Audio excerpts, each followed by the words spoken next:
Professor Titkow is a well-known Polish sociologist. It is the 16th of November, and the year is 2004. I'm in the office of Professor Anna Titkow, an author of most likely the first Polish feminist text, which was written for Robin Morgan's publication, Sisterhood is Global.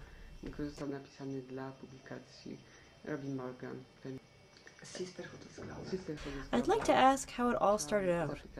How did your alliance with feminism begin? At what moment of your life did you start thinking about feminism, about gender, and about relations between genders? This is a request for you to talk about yourself. It's really funny, since when I remembered yesterday that we had an appointment for today's meeting, I took the anthology you've mentioned and looked at the date we put in when we signed each other's copies, since it was a book promotion. It was exactly 20 years ago. It was exactly on November 16, 1984. And I think it's very funny. I like things like this a lot, and they are, I think, meaningful in a way, since it never occurred to me that I'll run into this stuff like this in my life. The book promotion for Sisterhood is Global is, there are a lot of authors there, but only 25 had been invited. I had the honor to be among those 25. And it was this kind of a meeting at a table, a round table, and we were all introducing ourselves and talking about ourselves. It wasn't a known custom, and we didn't have such experiences in Poland, in any situations really. And women would get up and say, I am divorced, I am a lesbian, and would talk about some stories from their lives that were important to them.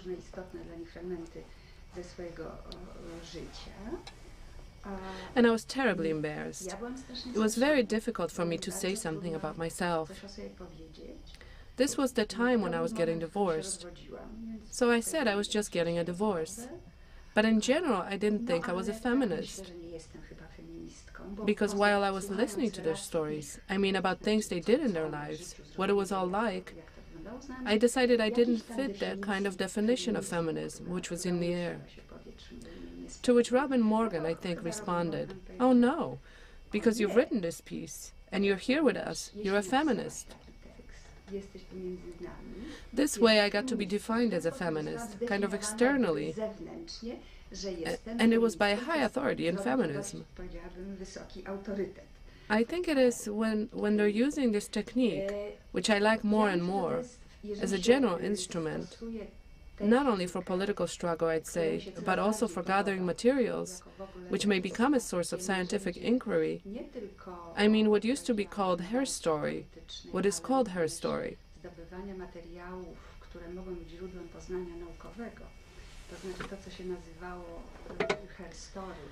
I like it more and more as a way of getting to know the world, including even various social processes. I think that perhaps in the majority of cases, except maybe, I mean in Poland, except for very young people, and maybe it's happening differently abroad, but I think that in a place like Poland, in case of women my age, you know, or in other words, 60, women in their 60s, it's much more complicated.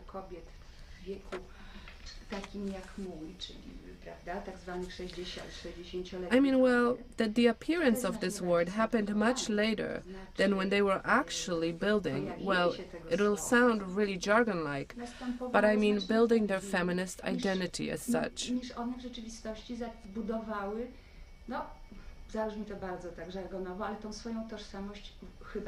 I think it was made up of many various elements. Because on one hand, I remembered that I really wanted to be different than my mother. And here is a paradox. It wasn't because she didn't want me to get an education, just the opposite. Or because she wasn't an independent, self-supporting woman. No, it wasn't that. It's only that I believed she didn't have enough feminine traits. So it's possible to say that at this point I missed something. even though admittedly some feminist trends directly speak about the essence, the gist, and it's simply a basis for defining separateness of women. At any rate, it was important because at this point I became rebellious. I was maybe 12 or 13 years old, and I decided I would be different. Of course, I didn't know what I would be like. I had no clue, but I knew I would be different. Now, after many years have passed, I think that, paradoxically, I didn't miss the traits that are important in promoting and carrying out careers or some professional programs, but the ones that are simply feminine. But at any rate, what mattered was that I rebelled, that I would be different. Also, that I'd be a little different from my friends. Since I was born in a small town, I was a bit of a foreign child. Different because I came from a house where there were books, and I had music lessons, for which I'm grateful to my parents, since it's still a kind of passion of mine today. There were also newspapers and journals. So, in all, it was a little bit, I think, it was a little bit hard for me to communicate with other kids, which was painful at this age.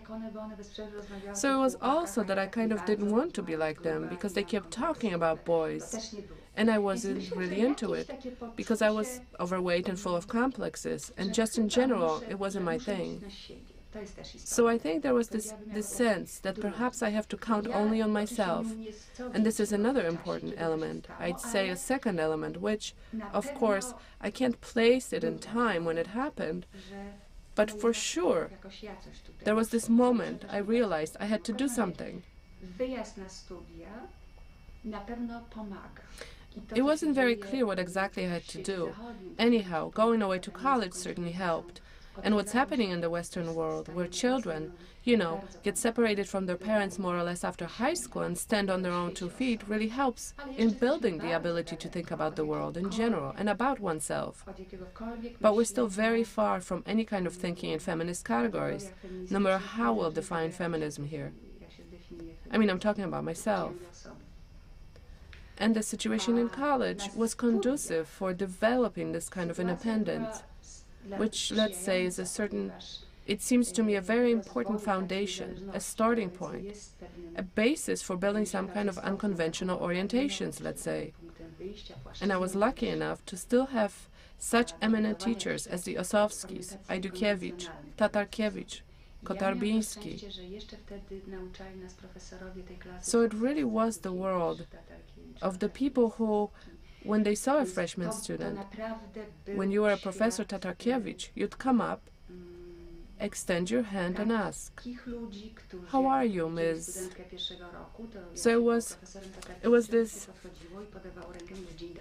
these weren't the males who showed up later, who showed up in various places where I worked. I mean, I'm talking about my male colleagues who behaved exactly like males with a sign, "Well, you are different." At this department, I had a feeling it didn't really matter whether I was a girl or a boy. It was perhaps very important. It was...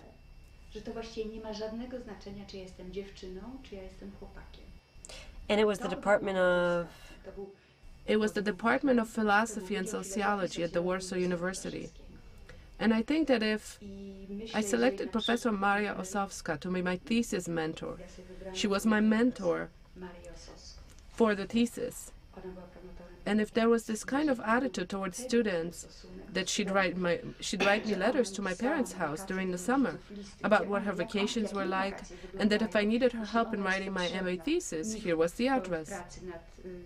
So I think that this incredible first-rate quality and culture of the faculty were tremendously significant. And this perhaps also helped to gain this kind of self-esteem. Which doesn't mean that when I fell in love, the kind of crazy puppy love, even the greatest compliments from professors mattered, like from Osowski after some presentation, or from Professor Maria Osowska, and so on. The kind of compliments which, when I look at them in retrospect today, I'm still impressed. But when a young man said that for a girl the most important thing was to be this and that, and not to get into presentations, this truly had an impact on me for years to come. This, I honestly have to say, that's how it was.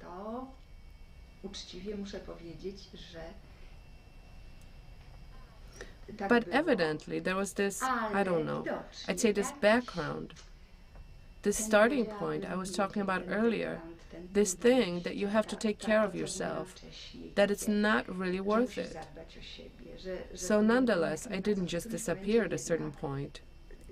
I didn't yield to this pressure that it's not. I graduated and right away started working, which was important, since I was from outside of Warsaw. But feminism? There was no source, no sources. There was no inspiration, that's how I'd say it.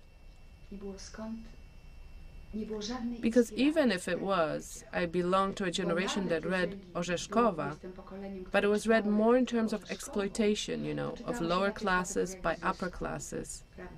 And Marta wasn't really a woman as much as she was a representative of the exploited social class.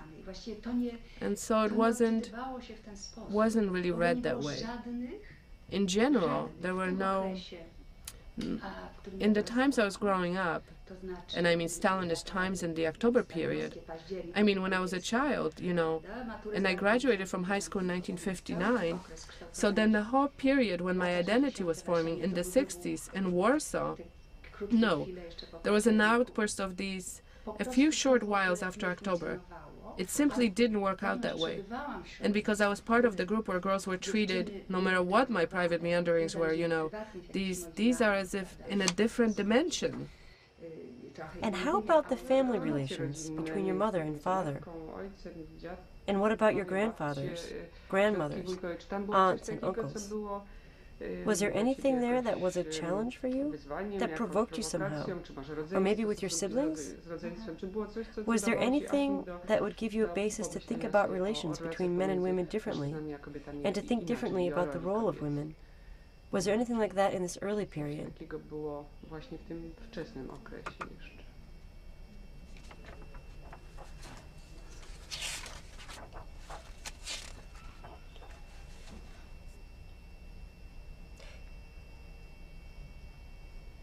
But this, yes, this was, but up to a certain point, it worked without, I'd say it wasn't liberating me from the traditional, you know, from the traditional way of thinking.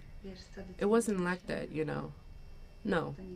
It was more directed toward the idea that for myself that when I had a family, it would be all different, nicer, you know, something like this. On the other hand, it wasn't something I could say was directly steering where I was going, you know, into thinking that the family wasn't necessarily... No. It was rather about some gaps in the family life that were there. My mother's influence, this, and let's say my father's warmth and involvement in my life. I think he played a huge and positive role in this, you know, in shaping my psyche simply. In building what my friend, a therapist, calls my indecently healthy psyche. Here, I think, it was my father who played this kind of role, because he was very stabilizing, secure. I mean, I was always sure of his, you know, of his stable emotions. A very kind of like, to him I was always this... He confirmed my sense that I was great, that I could even become a dancer, which was my dream, of course, against other parameters.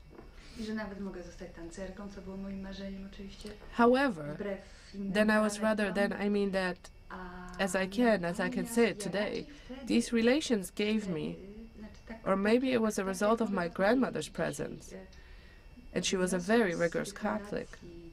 And I think it was her doing that when it comes to the church, I'm absolutely, totally against. Since it was enough that I had religion lessons with a priest who was a crypto-pedophile, and other things that simply offended my intellect. Yes, because it was on such a level that in general. And grandmother with her rigor and celebrating every first Friday of the month, you know. So this whole thing was already a done deal, for good, you could say.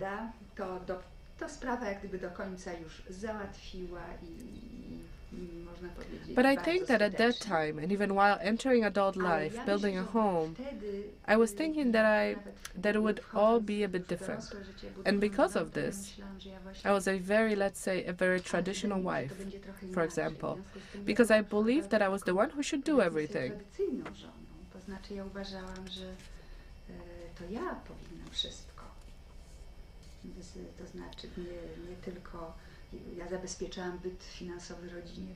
I mean, not only did I support the family financially, because it happened to be the time when Andrzej was blacklisted after 1968, so my PhD scholarship was a source of income, but also the child, well, everything, taking care of the house, different things. So I think yes, when I look at it in retrospect, it's simply, I can't almost believe, but that's how it was.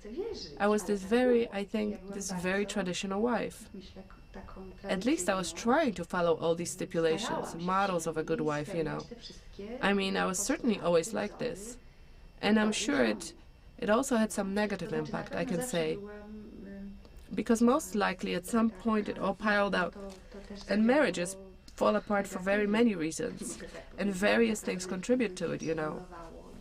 I think it was piling up like this, to wrap it up. And I believe was it traditional and so on. Possibly, feminism is perhaps also not only some let's say, ideology or something, you know, that can be defined in political issues, you know, in political categories, and sociological ones.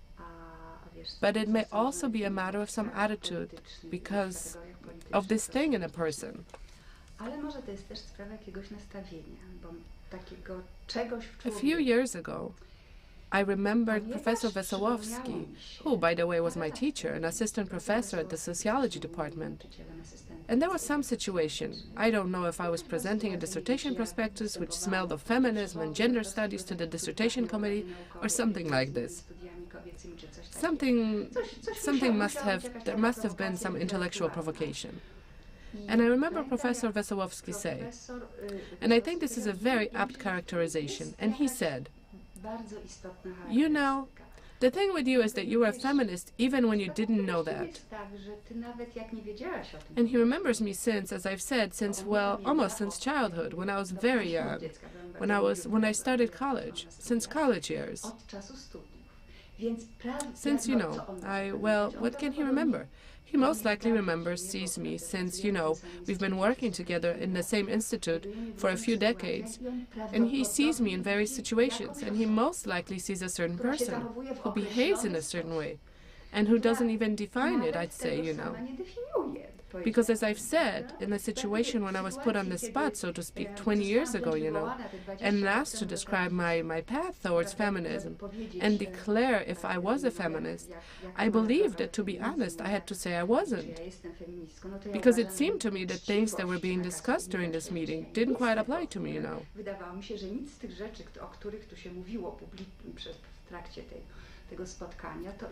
So I think that this is some truth about feminism, that most likely there are a lot of women who didn't find themselves in this kind of comfortable situation I faced because of my profession and because of opportunities for foreign travel at a certain time. And it certainly was tremendously important, so that they couldn't name some things, couldn't define them, explain, clarify, and so on and so forth. And couldn't even understand their behavior, which, following Professor Wesołowski's description in my case, was feminist, when it didn't even occur to me to call it that at all. Because maybe I didn't even know the word yet.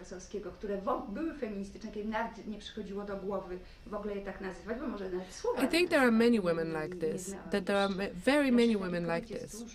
But as usual, there is this painfully obvious problem of consequences, and of this kind of anathema, these bad things which are out there and are linked to the term feminism.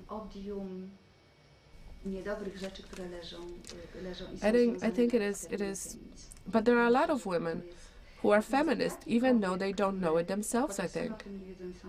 And as I've said, I belong to this category of, you know, of chosen women, quote unquote, of course, because I could go abroad when I was still relatively young, in spite of the generation I belonged to. And I was able to come into contact And my first long trip, a scholarship stay, was at Columbia. I was affiliated with Columbia University in New York, under the tutelage of Cynthia Hockenstein, who arranged things for me very well, because she said, it's all up to you.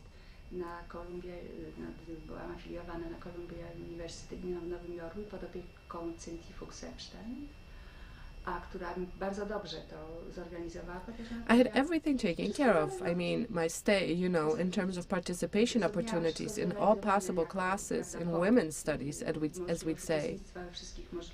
I attended seminars, but she gave me a free rein, and she gave me time so that I could run free. And I was running around like crazy to all these academic areas of New York.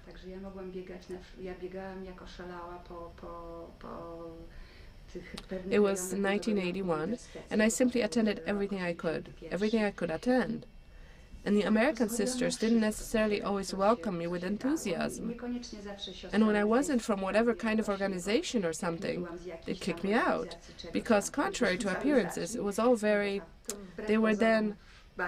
I didn't know then that they were fighting so much against each other, that there were factions. Of course, I had no clue about this. But what was I doing? I was making tons of Xerox copies of various types of articles from women's studies. I mean, about women and sex roles, something like this. It was something completely new to me, that there were so many publications and literature on this. And it was interesting to me for many reasons, I would say. Not directly related to feminism, because I was always professionally sensitive to, I mean as a person of course too, but also professionally sensitive to what I call a facade character of social life, and to facade declarations. I remember that much earlier, much before I came into direct contact with the Western feminism, I had always been very annoyed, you know, with these myths about the Poles' attitude toward children, toward the value of a child. I wrote this little book and published it in 1982, A Child as a Value, which I believe is one of my best books, because in it I proved empirically and statistically that it was not really the case, and that it was something else to declare a child is the highest value, but the reality was very different. If we look carefully, if we use some slightly different techniques, it's not really the case that all women have this incredibly emotional and positive attitude toward it. And it resulted from the fact that I spent a lot of time by a sandbox with my own child, and I was listening and looking at mother's approach to children. And it was the empirical reality, I'm sorry to say, that inspired me to do this kind of research. So I was interested, I'm sure it's important what one reacts to, how one gets to, I'm talking about, perhaps when I'm looking at my female students these days, most likely all of this whole process doesn't even come into the picture, because they just kind of slip into the soft slippers of feminism right away. They get everything on a silver platter. They have books, they have libraries, they have Miss Anya, you know, who will give some reading advice if they're interested in something. And it's completely a different era. But then I think not liking the facade was a helpful personality trait, leading toward, and that's why when I went to the States and saw and read that there were different roles, and not necessarily that motherhood in our species was social and not necessarily only biological, it had a huge significance, I think. And this, I think, was something like, I didn't feel a feminist when I came. I don't know when if I felt one.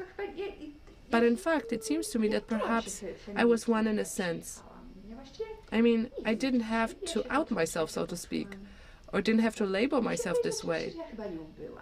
But it's simply possible to talk about it in the categories of, to look at it in the process categories. My professional life was going on, you know, also, and at the moment when, for sure. And there's one more important thing.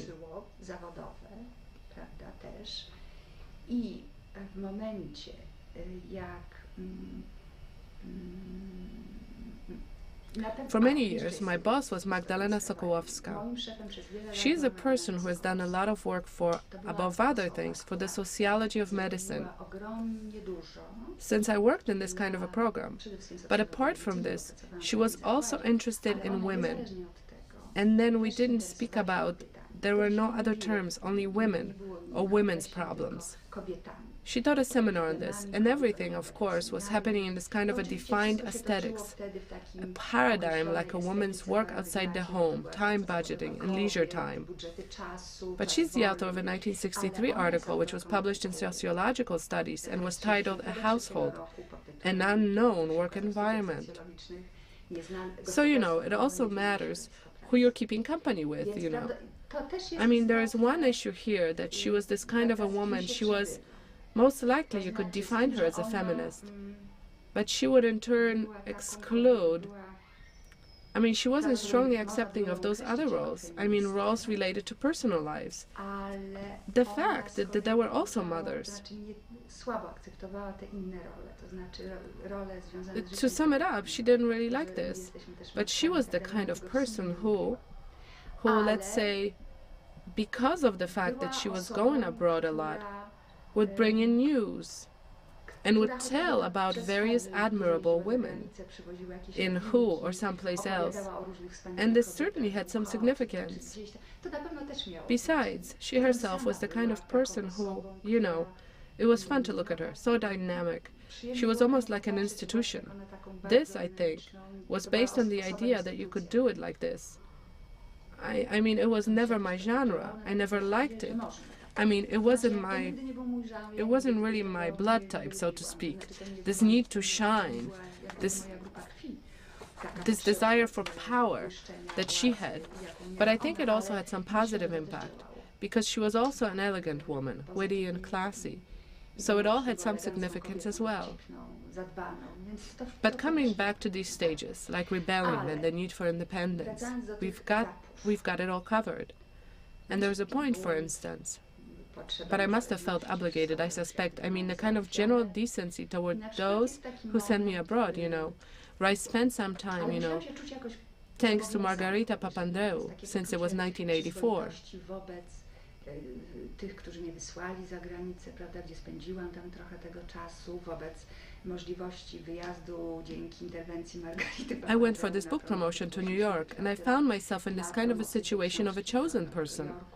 I suspect that this also strengthened these interests I had kind of had, And I certainly was in some way psychologically prepared for the situation that when I came back to school, the School of Social Sciences, here in the Institute, that you've graduated from, and the opportunity came up to teach this kind of class, even though I was terribly scared because I had never taught, since in the PAN institutes there is no teaching. I simply had an impression that one would have to go mad to do it, I thought, to start teaching at my age. But I took it upon myself, and now it's the favorite aspect of my work. Ponieważ nigdy nie miałam dydaktyki. W instytutach panowskich nie ma dydaktyki. Po prostu ja miałam wrażenie, And I think that there's something beneficial, I'd say, in building consciousness, in developing, even the fact that here in the Institute we have the program for research on women and families, that we have doctorates which aren't, traditionally formulated. But sometimes it's even necessary to maneuver a bit, to explain they're interdisciplinary. But it's possible to do it in a political way and convince our male colleagues, if we do it in a kind of way. And I think that I simply am a feminist in a relatively full-time sense.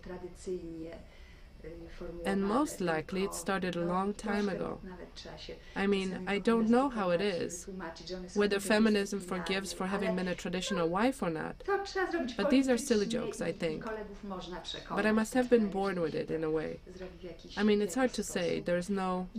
And we talk about constructs, and I'm very careful myself to say it in this way, that it's a social construct, that we're learning this. I think that if in my case it was a situation, a good situation, because in my whole life cycle, my rebellions and my needs to define myself as a person, who I wanted to be, what kind of a woman I wanted to be, coincided in a way with all these good opportunities, that I could have contacts with the Western world. And we're still talking about the previous system here, that there happened, that, there was a situation, What was the publication year of this book in full voice? Yours, of which you were the editor. Myślę, że jeżeli w moim przypadku to była taka sytuacja, dobra sytuacja, ponieważ jakoś się zbiegły w czasie, w pewnym sensie, w moim tym całym cyklu życiowym. Moje jakieś bunty, potrzeby definiowania własnej osoby, kim się chce być, jaka chcę być, jaką chcę być kobietą,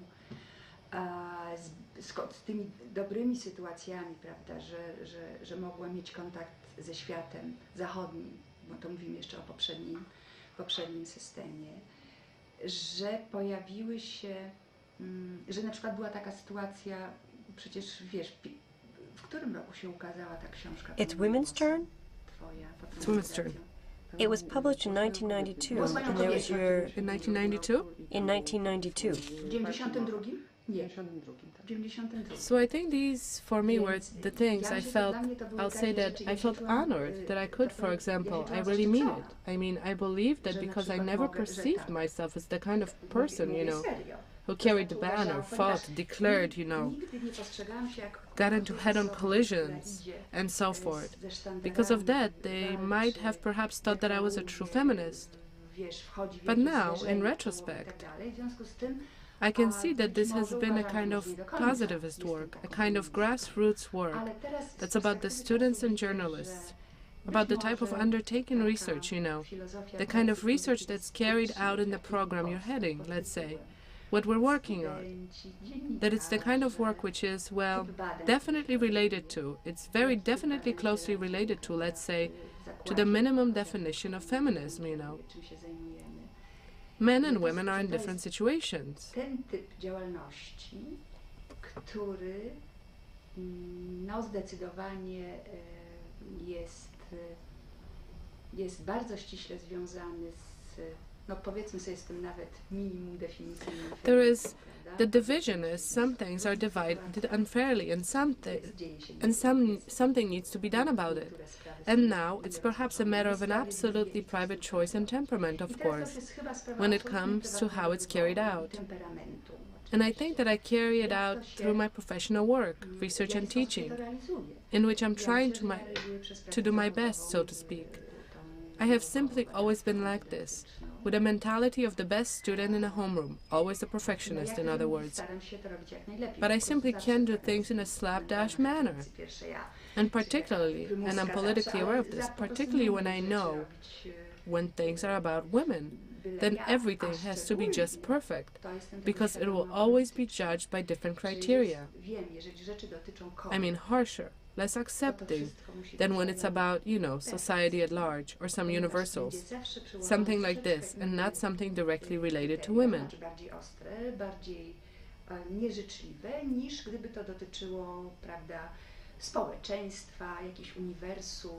This is always, I know that every time, even if these are just student works, or pieces students publish, or when doctoral students ask for comments, I know that I always keep it in mind. It's like I'd say some party vigilance, that it has to be very good, spotless, that there can't be anything that could be used to, because I perhaps have this sense of ongoing struggle, that here, I mean, it doesn't have to be flaunted in any way, so to speak. But if you want to achieve something, you need to be very, very cunning. You need to have a thought-out and cunning strategy. You've got to be careful, I mean, and do things right. That's the most important. Bardzo być takim strategię mieć przemyślaną i sprytnym, znaczy uważnym. Robić dobrze. As a woman? As a woman. You've got to do it a tiny bit better. Yes, you do. I mean, I suspect that if I were a man, I'd be doing the same. Perhaps. I'm not speaking precisely. But if something is related not just to my work, if it's, let's say, some teamwork, or something that's going outside, like a publication, then I know that various types of, that because it's about, let's say, women, men, and gender, or that it will undergo a different kind of assessment that if it were about coal, men, or the gross national product. Że to jak gdyby będzie podlegało troszkę innemu oglądowi, niż gdyby dotyczyło I know this, because in my circles, even nowadays, it's still possible to hear that something is a woman's issue, it's just a woman's issue. And this comes from our very educated male colleagues who travel around the world, but still use the language of women's issues. I to mówią koledzy bardzo wykształceni, jeżdżący po świecie. These are no men's issues. That means something slightly different. Yes. But that it's just, yes, this simply is a woman's issue as a general area of research. A woman's issue, and that's the kind of language that already in the 60s Magdalena Sokołowska was generally trying to avoid, though there was no other term. And would you perhaps be willing to say some more about your own life experience? You were talking about college years, and at some point a husband and a child appeared in your story. What moment of your life was that? Was it still in college, or afterwards? Did you succeed at integrating your personal life with your professional ambitions? Was it well integrated, or not really? It was very hard. It was very hard. It was hard. I mean, this time, one can say, the so-called best time, as it's said sometimes in a woman's life. I mean, when you're already over 25, which is already, it was hard. Because I absolutely, and it wasn't even the point that it was the source of money, but I absolutely wanted to work. I mean, I wanted to work outside of the home. It interested me. My job, no matter how unfavorable, let's say, because there always are some unfavorable conditions. But I like my job. It is simply, I know how to find joy in some things, like in all jobs, and from this as well, and in my job as well. And I'm still finding them today, which surprises me a little bit, but it happens. I wanted to work very much, and it was very hard on me, because my child was getting sick a lot. Later on, it got a bit easier in a way. On one hand, it was easier because of my mother's help, because after my father's death, my mother came to live with me. But on the other hand, these were very difficult years for me. It was the kind of situation that I think that this, well, I mean, I could say it decades later, but then, at the point when my mother came to our house, when it became clear that my mother would come to live with us, nobody helped, since my husband backed out and said, "It's your decision." And my mother simply decided that would be best, since he was then divorced, and didn't, in fact, have his own apartment, and so on and so forth.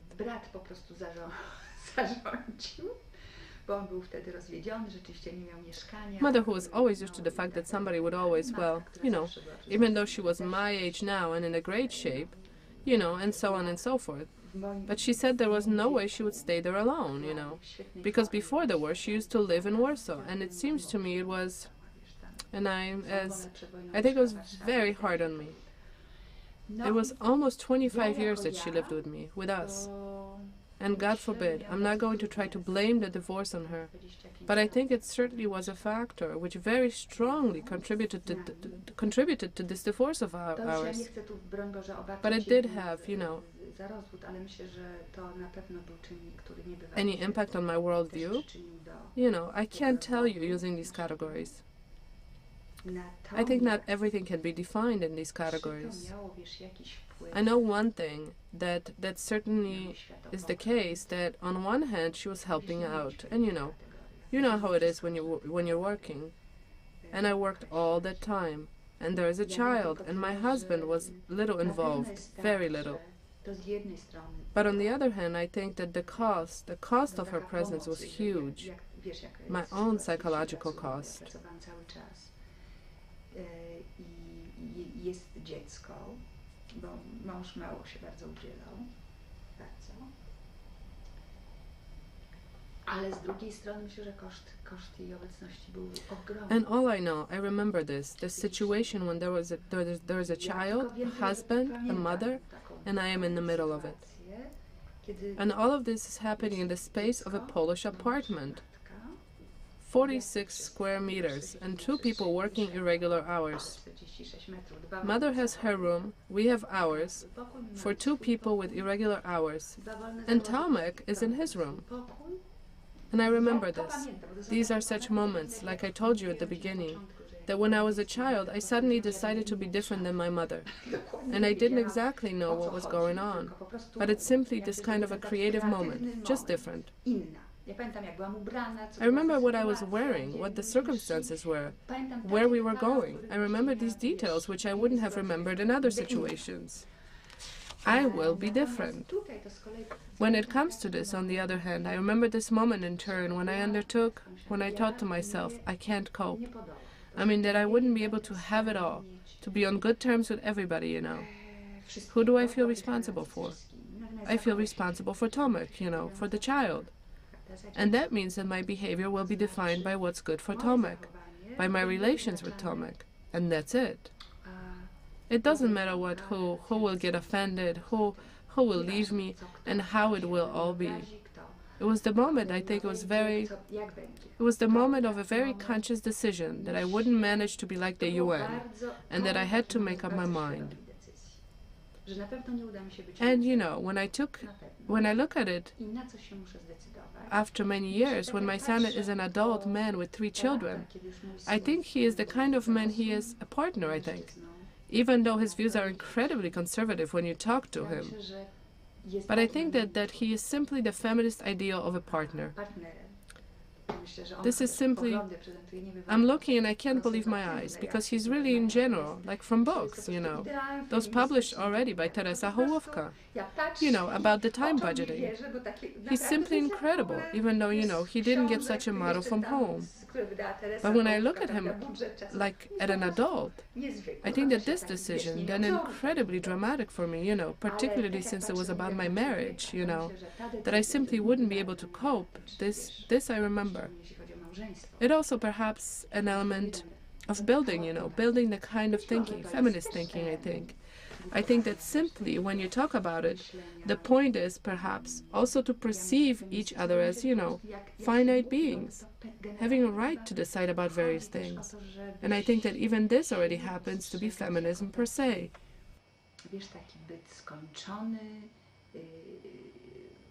Mający prawo do decyzji różnego typu. I ja myślę, że to jest właściwie. And your relationship with your mother, in turn, reflects this topic, difficult for feminists, the problem of female genealogy, of a mother-daughter relationship. Yes, listen, I mean, if I still have any of the so-called professional acumen left, when I'm finally done with this book, you know, my book about women's identity, and with all these projects, grants, and so on, I would really like to work on this issue of mothers and daughters, because it was an incredible burden for me.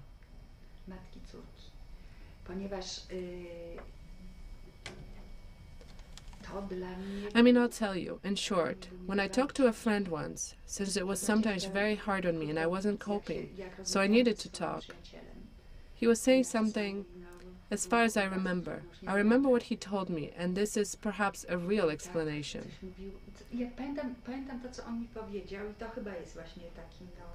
This was a point when I was making an effort, you know, and I was suggesting to my mother, because financially we were, let's say, doing well, I mean, when we were still married, so that my mother could have moved out, you know. I mean, I was saying, Mom, and I remember the conversation, Mom, my marriage is falling apart. We have to be on our own. We can afford renting a studio for you nearby, so you'll be close to us, and so on. Well, and I will never forget when my mother said to me, in this impersonal kind of language, now, leave the room, please, and I will never live by myself. And of course, you know, I had no guts to go against this. I didn't have the guts, the psychological capabilities to get my mother's stuff out, you know, or to do anything. I had no room to maneuver, no options, because I had no family members, to whom I could say, listen, take my mother to your place at least for a few months, because I have to at least try to save this marriage, or something like this. In other words, I think that I was asking him, listen, why am I doing this? Why didn't I do anything bad yet? Why am I not, why? To which he responded, and there's something about it, and he said, well, you're just a decent person. And because, with one reservation, that it's possible to say, it's possible to reinvent every type of experience into the so-called positive thinking. I mean, nothing, of course, will balance out my effort and hardship, the kind of deficits I incurred through the quarter of a century of living under one roof, of various kinds of limitations and so on. But I think that to me, it was also as if I knew this in a way. I was aware of all of this, I mean, I knew, and paradoxically, it perhaps helped me survive, so that I can look straight into the mirror, and I don't have to, I don't have, mother is already deceased, and I don't have, this feeling that, that I did something that makes me feel miserable after all these years, and so on.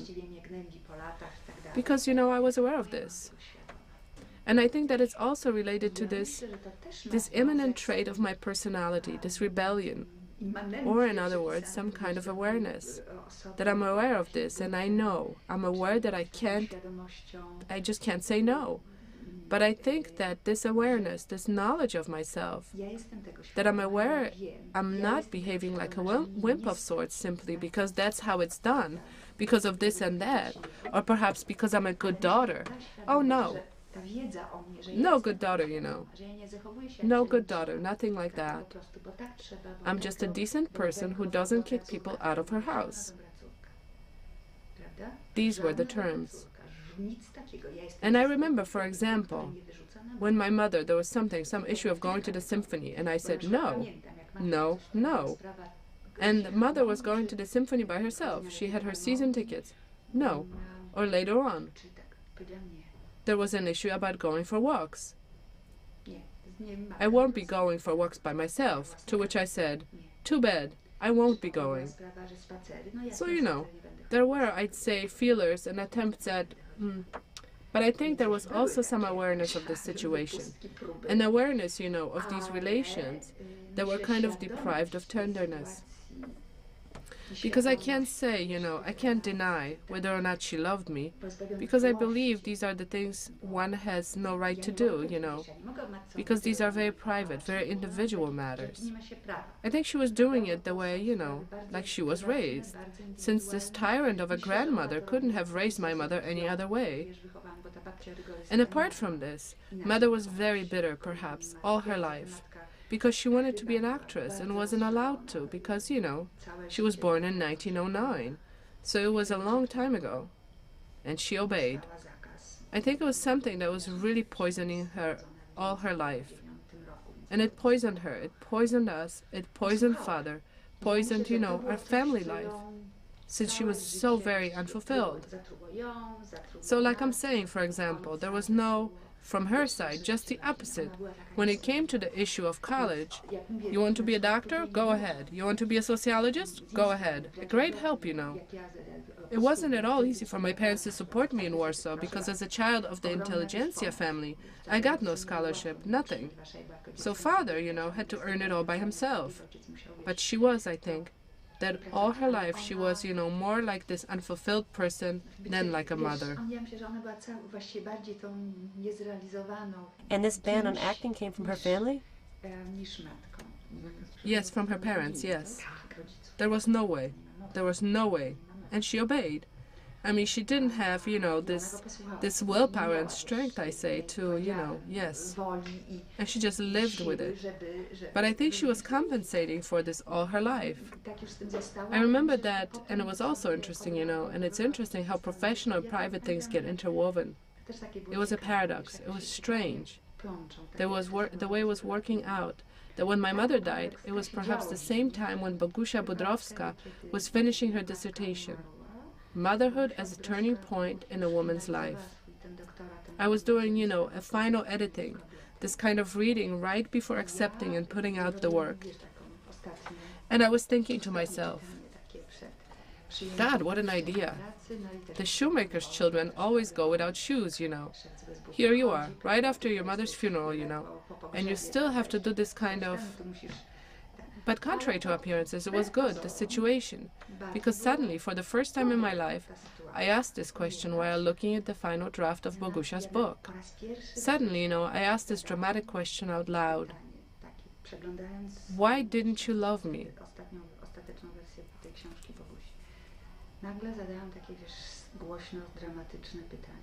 So, this interweaving of things, I believe, is also very important in the case of people like me, because it's very likely that if I hadn't been in the situation when I had to do it, well, had to because, there was a deadline and the gal was waiting for me to finish the book, maybe I wouldn't have asked this question, not ever.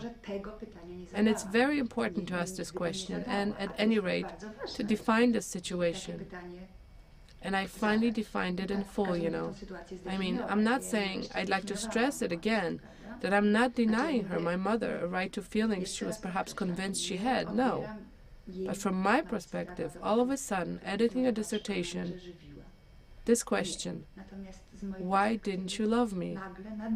And I burst out crying, and now I'm very happy, because one of my doctoral students wants to write on relations between mothers and daughters.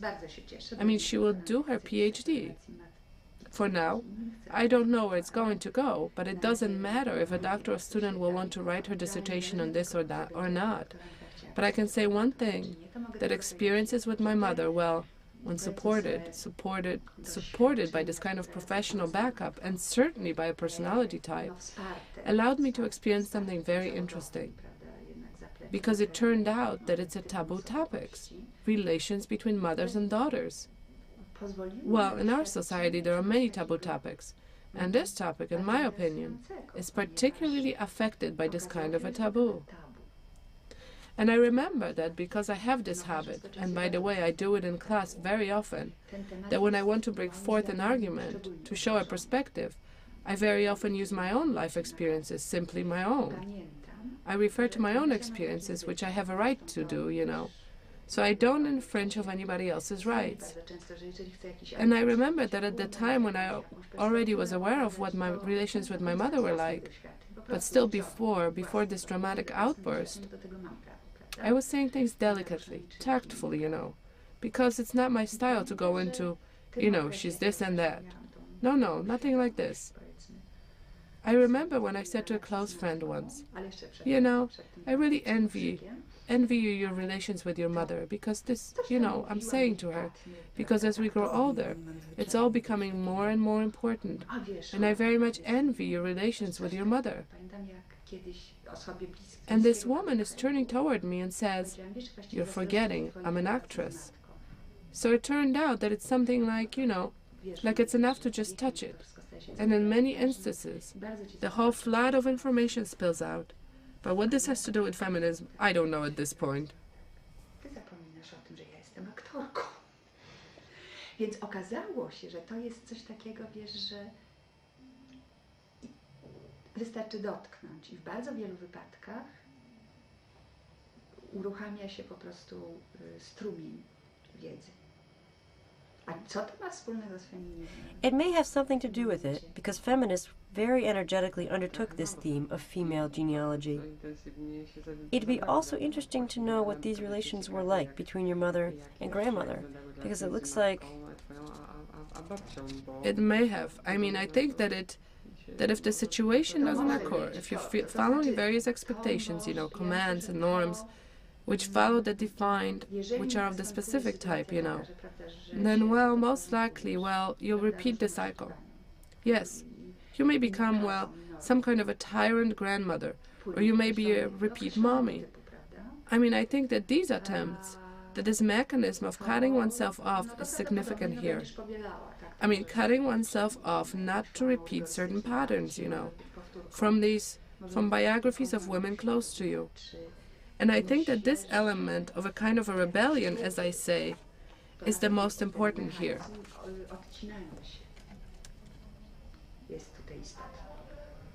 Znaczy odcinania się, niepowtarzania pewnych wątków, prawda?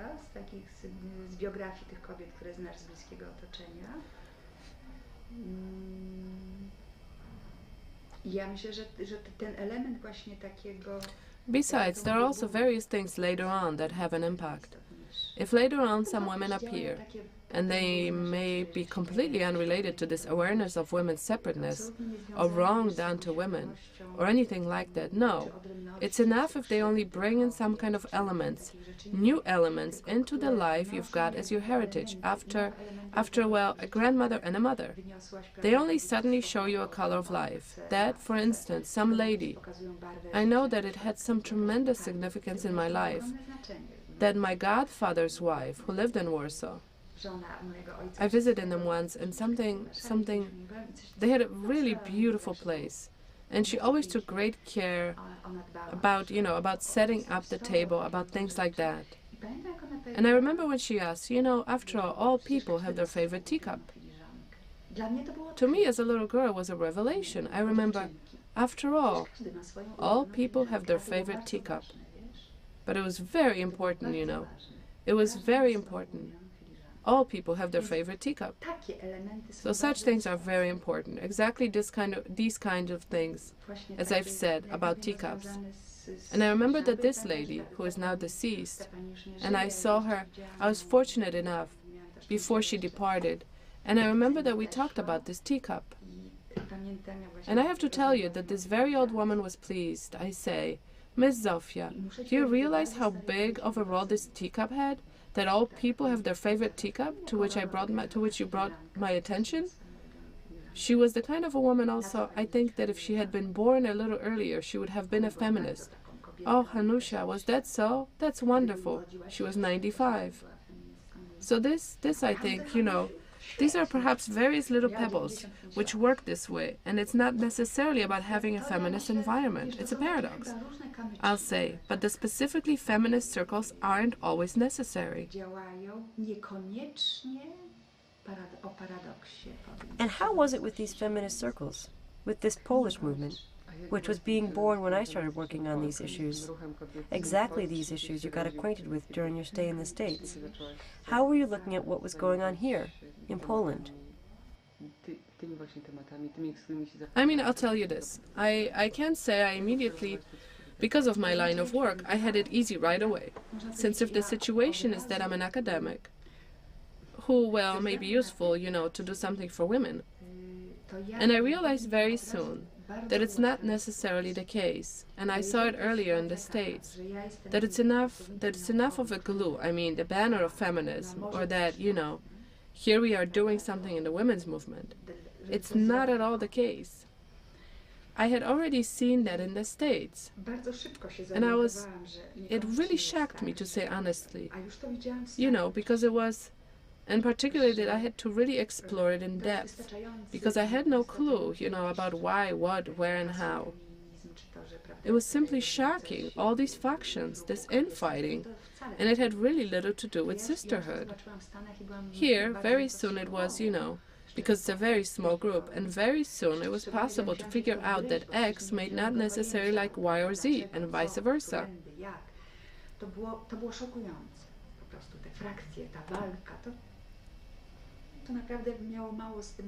And because for me, of course, I also liked some people more on a personal level and others less, I didn't have to go into, you know, into these kinds of relations that would, let's say, locate me. Like I'm with this faction and not with that faction. I was trying not even to know about all this, because it is very, you know, it disrupts, because I don't fight politically in a sense of belonging to a specific wing of Polish feminism. But rather, I try to provide a forum where various wings meet and talk about things, you know. To przeszkadza. To przeszkadza, ponieważ ja nie walczę politycznie w takim sensie, że należę do określonego skrzydła polskiego feminizmu.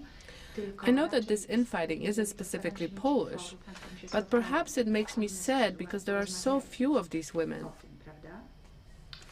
And it is something different from like when you're in New York and looking, you know, at a meeting of whichever faction, let's say, and there are 300 or 400 women showing up at the meeting place, you know, and however many for another faction.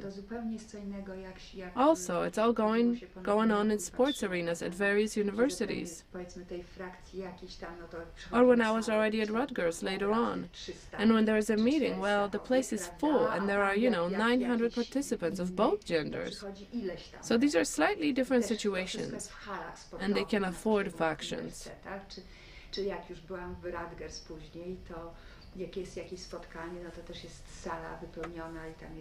Here, on the other hand, it's like, but okay, it's like an old lady's sentiment that it's such a pity it's this way and not another.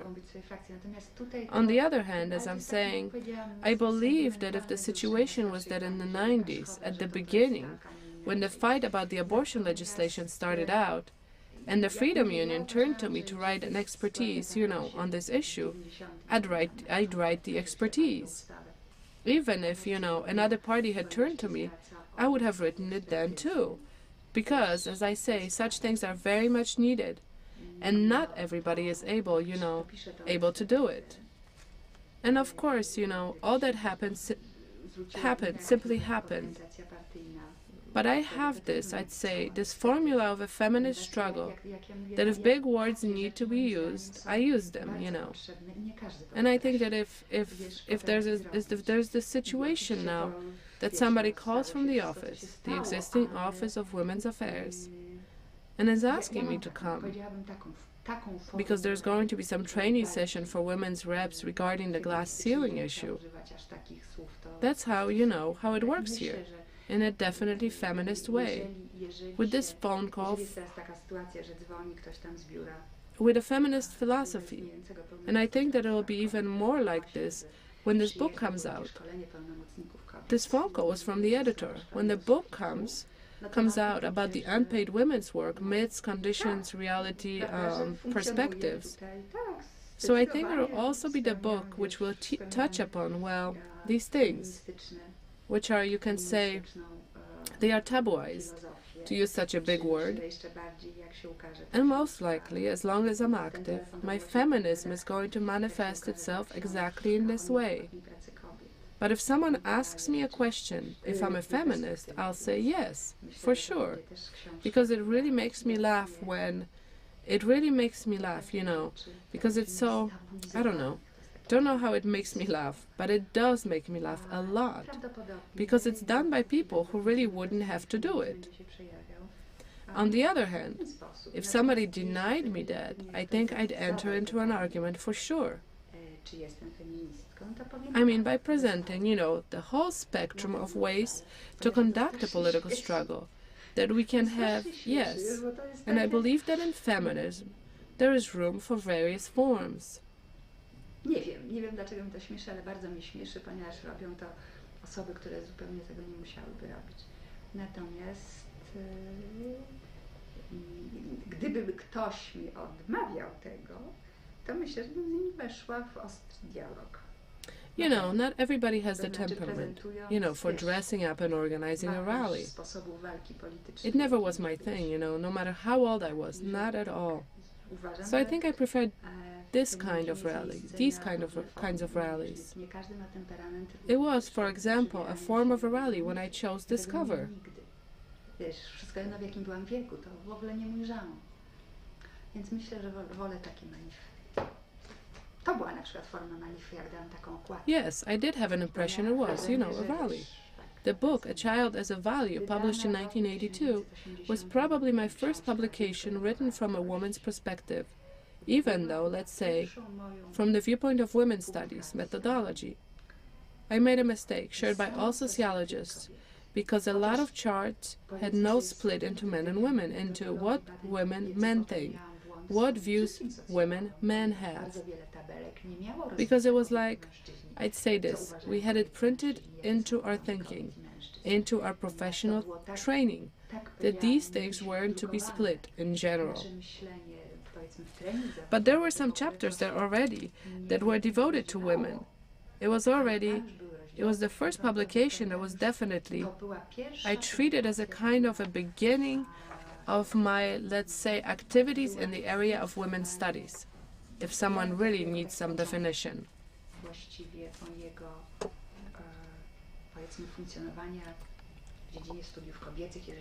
But as I have mentioned earlier, as soon as I managed to write this book about the identity of Polish women and all, and the transformation in the continuity of this phenomenon, I would still like to work on the issue of relations between mothers and daughters. I mean, it's hard to say, hard to investigate this problem in full. And I'd be a buffoon if I thought I would.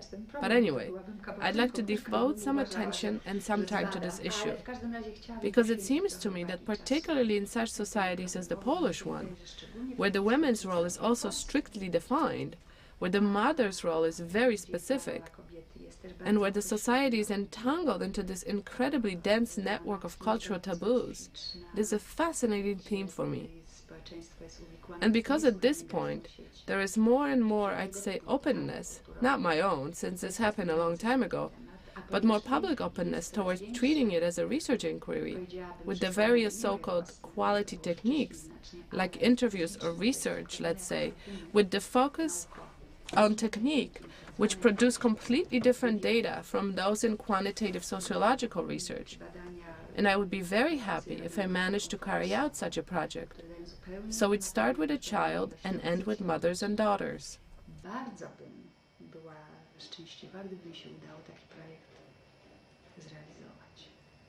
Well, not end yet, perhaps. Well, maybe not, but anyway, it's something that even during this conversation, I have to say, I wasn't thinking about, most likely since I'm tired of carrying out current obligations.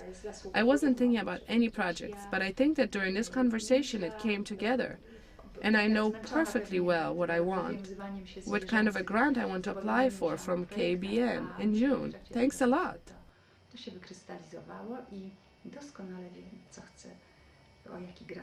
Oh, and may I ask you one more question? Yes, you may. It's really a bit like a reporter's question. A question about the kind of knowledge you would have equipped a daughter with. But you have a son, right? I have a son, but I also have a granddaughter. You have a granddaughter. What would you say to her, to a woman living in the world you know as a woman and as a sociologist? I mean, I think it's probably a rare situation when it's possible to pass something on directly. I think I will certainly, at this point, I'm in this incredibly... The family situation is very comfortable for me in a cognitive sense, apart from emotions. Because I can just look at, because the age difference between my grandchildren is only 2 years. I'm looking at a 3-year-old little boy, and I'm looking at a 1-year-old little girl. So it's very interesting because, on one hand, the girl does all the things her brother, Kostek, does. And that is planes, dinosaurs, and all absolutely male toys. But at the same time, there is a doll. And it's not because she's being showered with dolls, but it's a doll that was there when she was about to be born. Kostek got it, this rubber ball, to get him used to the baby. And she simply started, it all started with this doll. So there's this doll, and it's all very interesting when you're watching these things, you know, from the vantage point of research, articles and such, about whether or not girls and boys are different, what it's all like. It's very interesting. But I think that as she's developing, I will probably, you know, very discreetly, it will be guarded, of course, but I'll watch out so that to build in her the maximum amount of independence. I'll probably pay attention if she doesn't have some kind of, I'd say, inborn, as her own thing, an inborn, let's say, predisposition, or this kind of an independence trait, acquired very early for whatever reason, and in a way that's hard to explain. then I will, try to, I think, pay attention to that. To this, I will probably pilot this in such a way, of course, that nobody knows about it. Because after all, it's a very discreet and delicate matter. And grandmas have a very, you understand. But I have a lot of opportunities to influence the children, my grandchildren. I already know this, since I have one big grandson and 12-year-old. So I know that grandmas have various kinds of opportunities. And for sure, girl, I know that if I'm only still around, she'll always be able to count on me. In every situation she'll find herself in, whoever's involved and in whatever issue, she'll be able to say no. And this is the most precious thing, to be able to say no, even when it's the silliest thing in the world, but simply not to stifle this capability of saying no. I mean, it will sound a bit self-congratulatory, but even though I was not able to say no to this love of my youth, and started getting bad grades in college and some other things, it fortunately didn't last long, and it didn't define my whole life. I simply returned to this kind of, I would say, something I value in myself. I probably value it particularly strong, that I did say no, no, no, and that I will write my master's thesis in a week. I'll be on time, everything will happen. Yes, my granddaughter probably can. My granddaughter can on one hand. I will be intrigued, and on the other hand, I think she can certainly count on me, certainly, because it's not simple at all. It isn't at all simple to be an independent woman.